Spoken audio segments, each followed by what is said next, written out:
শহরের এক পাশে গাছতলা, আরেক পাশে পাঁচতলা। শহরের এক পাশে 5 স্টার 7 স্টার হোটেল, বৃত্ত, বৈভব, আনন্দ, উল্লাস, এন্টারটেইনমেন্টে মানুষ ফুর্তিতে মজে থাকবে। আর শহরের আরেক পাশে বস্তি, না খেয়ে মানুষ চিকিৎসার অভাবে ধুকে ধুকে মরবে। ইসলাম এটা চায় না। ইসলাম চায় সম্পদের তারল্য সবার হাতে পৌঁছে যায়। আল্লাহ বলেন, সম্পদ যেন শুধু তোমাদের ধনীদের হাতে কুক্ষিগত না হয়, এজন্য আমি এই জাকাতের ব্যবস্থাপনা করেছি। ফলে সবার কাছে এই জাকাতের অর্থ কিন্তু পৌঁছে যাবে। জাকাত হচ্ছে one of the 5 pillars of Islam. ইসলামের 5টা ভিত্তির একটা। 3 নাম্বার ভিত্তি, প্রথমে ঈমান, তারপরে সালাত, তারপরেই জাকাত। একটা তাঁবুর 5টা খুঁটি থাকে। এই তাঁবুর 5টা খুঁটিকে যদি ইসলামের 5টা পিলারের সাথে তুলনা করি, তাহলে মাঝখানের খুঁটিটার নাম জাকাত। মাঝখানের খুঁটি না থাকলে যেমনি তাঁবু উঁচু হয়ে দাঁড়াতে পারে না, তেমনি জাকাত ভিত্তিক অর্থ ব্যবস্থা না হলেও মুসলিম উম্মাহ মাথা উঁচু করে দাঁড়াতে পারে না। যেমন এখন আমাদের জাকাত ভিত্তিক অর্থ ব্যবস্থা নাই, ফলে গোটা বিশ্বে আমরা কিন্তু ওইরকম নেতৃত্ব স্থানীয় বা উন্নতির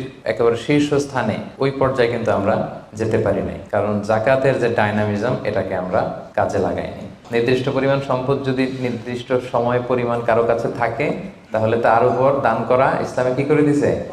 ফরজ। অন্য কোনো ধর্ম দানকে ফরজ করেনি, উৎসাহ দিয়েছে সব ধর্ম, কিন্তু ইসলাম এক্ষেত্রে ইউনিক। ধনীদের সম্পদে গরিবদের অধিকার আছে, এবং ইসলাম বলে আপনি দান করে জাকাত দিয়ে মোটেও যাকে দিলেন তার প্রতি করুণা করেননি। এটা তাদের প্রতি কিন্তু দয়া না।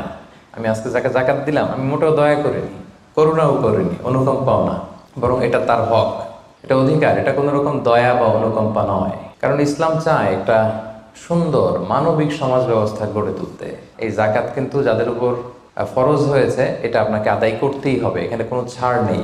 এবং এটা গরিবদের অধিকার, এটা সোশ্যাল সিকিউরিটি নেট, যাতে সকলের কাছে অর্থের তারল্য পৌঁছে যায়। এজন্য আল্লাহ তাআলা জাকাতকে ফরজ করেছেন।